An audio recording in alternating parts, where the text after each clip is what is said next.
الحمد لله الذي أبدع الأفلاك والأرضين والصلاة على من كان نبيا وآدم بين الماء والطين وعلى آله وأصحابه أجمعين أما بعد అమిత దయామయుడు కరుణామయుడు ప్రేమించువాడు ఇక ఆ దేవుని పేరుతో మొదలు పెట్టుచున్నాను.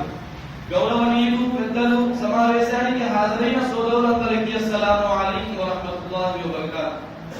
సోదరులారా, ఈ రోజు నేను మీ అందరి ముందు ఖురాన్ ప్రాముఖ్యం, మహిమ, ఖురాన్ గురించి క్లుప్తంగా వివరించదలిచాను. ఇన్న హాదల్ ఖురాన యహ్దీ లిల్లతీ హియ అఖ్వమ్ వయుబష్షిరుల్ ముమినీన అల్లదీన యఅమలూన అస్-సాలిహాతి అన్న లహుం అజ్రన్ కబీరా. ప్రస్తుతం నేను పఠించిన ఈ అరబీ శ్లోకం యొక్క వివరణ మీ ముందు విశదపరుస్తాను.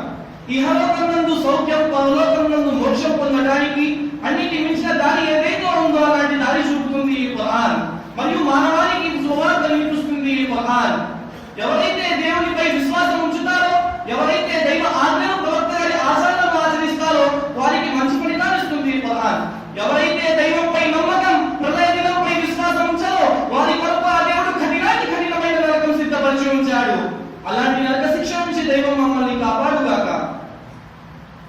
ఖురాన్ యొక్క మొదటి భాగంలో అల్లాహ్ ఈ విధంగా చెప్పారు: అలిఫ్ లామ్ మీమ్ జాలికల్ కితాబు లా రైబ ఫీహి హుదల్ లిల్ ముత్తఖీన్.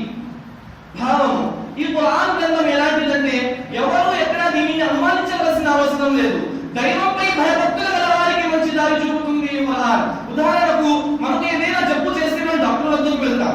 డాక్టర్ గారు పరీక్షించి నీకు ఫలానా వ్యాధి సోకింది, ఫలానా మందులు వాడాలి, ఇది తినవచ్చు, ఇది తినరాదు, ఈ మందులు ఈ విధంగా వాడాలి అనే సూచన ఇస్తాడు.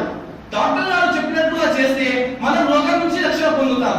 అలాగే మన అల్లాహ్ మనల్ని సన్మార్గంపై నడపడానికి, ఇహపర జీవితాన్ని సుగమంగా చేసుకోవడానికి ఖురాన్ గ్రంథం ద్వారా మనకు సూచనలు ఇచ్చాడు. ఇది చేయండి, ఇది చేయరాదు, ఇది ఈ విధంగా చేయండి. మొదలుగా అన్ని విషయాలు ప్రవక్త ముహమ్మద్ సల్లల్లాహు అలైహి వసల్లం గారి ద్వారా మనకు చేరవేశాడు. ఈ గ్రంథం ప్రవక్త ముహమ్మద్ సల్లల్లాహు అలైహి వసల్లం గారిపై అవతరించబడింది. ప్రపంచంలో ఏది ఈ గ్రంథానికి సాటి లేదు. ఇది దైవ గ్రంథం. ప్రపంచ మానవాళికి సన్మానం చూపే ఉత్తమ గ్రంథం ఈ ఖురాన్.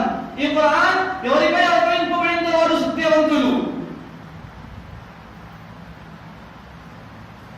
ఇదే ఆ ఖురాన్. దీని ప్రభావం వల్ల నిర్జీవమైన మానవ హృదయాలను పునరుజ్జీవనం కలిగించింది. ఇదే ఆ ఖురాన్. దీని ప్రభావం వల్ల జిన్నాత్లు, శైతాన్లు ఆకాశంపై వెళ్ళడం కట్టడి చేసింది. ఇదే ఆ ఖురాన్. దీని ప్రభావం వల్ల హజరత్ ఉమర్ రలియల్లాహు తఆలా అన్హు విశ్వాసం పొందారు. ప్రియమైన సోదరులారా, ప్రళయ కాలం వరకు దీని సంరక్షణ బాధ్యత స్వయంగా దైవం తీసుకుని ఉన్నాడు. నేటి కాలంలో ఖురాన్ నేర్చుకోవటం, ఖురాన్ చదవటం సమయం వృధా అని, ఇది పనిలేని వారు చేసే పనిగా భావిస్తారు. ఈ గ్రంథం మహిమ తెలియని వారు. దైవ ప్రవక్త ముహమ్మద్ సల్లల్లాహు అలైహి వసల్లం గారు ఖురాన్ కంఠ పాఠం చేసే వారి గురించి, దాని సంరక్షణ చేస్తూ ఆచరించే వారి గురించి హదీస్లో ఈ విధంగా బోధించారు. ఖురాన్ కంఠ పాఠం చేసే వారి గురించి వారి తల్లిదండ్రులకు ప్రళయ దినం నాడు బహుమతిగా కిరీటాన్ని ధరింపజేస్తారు. ఈ కిరీటం ఎంత విలువైనదంటే దాని కాంతికి సూర్య, చంద్రులు, నక్షత్రాలు నల్లబడిపోతాయి. ఆలోచించవలసిన విషయం ఏమంటే, ఖురాన్ చదివే వారి తల్లిదండ్రులకే అంత గౌరవం ఇస్తే స్వయంగా ఆచరించే వారి యొక్క గొప్పతనం ఎలా ఉంటుందో ఊహించండి. ఇంకా ప్రవక్త ముహమ్మద్ సల్లల్లాహు అలైహి వసల్లం గారు ఇలా చెప్పారు: ఖురాన్ యొక్క శ్లోకాలు చదువుతూ పో, స్వర్గం మెట్లు ఒక్కొక్కటి ఎక్కుతూ పో. ఆగి ఆగి చదువు. ప్రపంచంలో ఎలా అయితే ఆగి ఆగి చదువుతావో అలా చదువుతూ పో. నీ అంతిమ శ్లోకం ఎక్కడైతే ముగుస్తుందో అక్కడ నీ నివాసం. నా ప్రియమైన సోదరులారా, మనసు లగ్నం చేసి వినండి. నా ప్రియమైన సోదరులారా, మనసు లగ్నం చేసి వినండి. ఈ ఖురాన్ గ్రంథం, నా ప్రియమైన సోదరులారా, మనసు లగ్నం చేసి వినండి. ప్రళయ కాలం వరకు దీని సంరక్షణ బాధ్యత స్వయంగా దైవం తీసుకుని ఉన్నాడు. ఈ గ్రంథం అవతరించిన నెల అన్ని నెలలపై మహిమ గల నెల.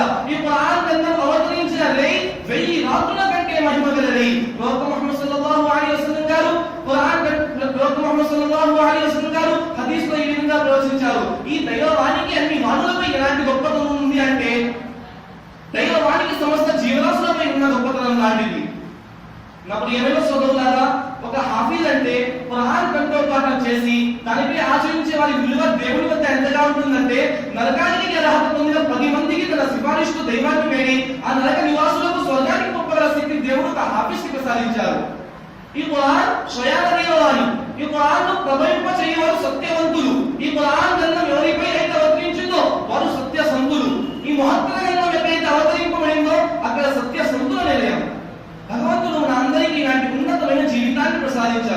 ఈ జీవితాన్ని దైవ ఆజ్ఞ ప్రకారం ప్రవక్త ముహమ్మద్ సల్లల్లాహు అలైహి వసల్లం గారి ఆచరణ విధానాలతో గడిపితే అల్లాహ్ దయ వల్ల ఇహలోకంలో ఫలితం పరలోకంలో మోక్షం లభిస్తుంది. ఇలాంటి జీవితాన్ని దైవం మన అందరికీ ప్రసాదించుగాక. ఆమీన్.